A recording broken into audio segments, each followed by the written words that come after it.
उत्तरचं जे क्लाइंब आहे तर ते ह्या कमी उंचीवरच्या शिखरावरती खूप कठीण आहे आणि ते खूप चॅलेंजिंग आहे. आणि नुसतं ते नाही तर आत्ताचं जे काही बदलतं पर्यावरण आहे फॉलो होते.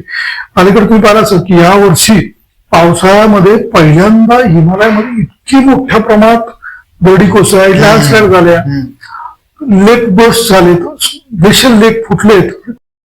तर आणखीन यापुढे ते चॅलेंजिंग होत खूप चॅलेंज म्हणजे कधी कधी आम्ही बोलत असतो मी मित्रांनो म्हणतो की अरे आज आपण माझ्या आयुष्यात मी 30 वर्षापूर्वी गोमुख जे बघितलं, गोमुख म्हणजे गंगा नदी भागीरथीचं स्नोट जिथं हिमवितळायला सुरुवात होती ग्लेशियर मधून, तिथून पाणी सुरू होतं. हा, तर ते गोमुख जे आहे जे पवित्र दर्शनासाठी होतं ते गोमुख जवळजवळ 1.5-2 किलोमीटर मागे गेलेलं मी पाहतोय आता. असे अनेक देश आज अनेक जगात अनेक हिमालय गायब झाले आणि झालेत. हे बदल पाहिल्यानंतर नक्की असं वाटतं की अजून 25-30 वर्षांनी फार दूर नाही हिमालयात आपल्या भागात जाता येईल का असा मोठा प्रश्न आहे. तेवढं अवघड परिस्थिती सध्या होत चालली.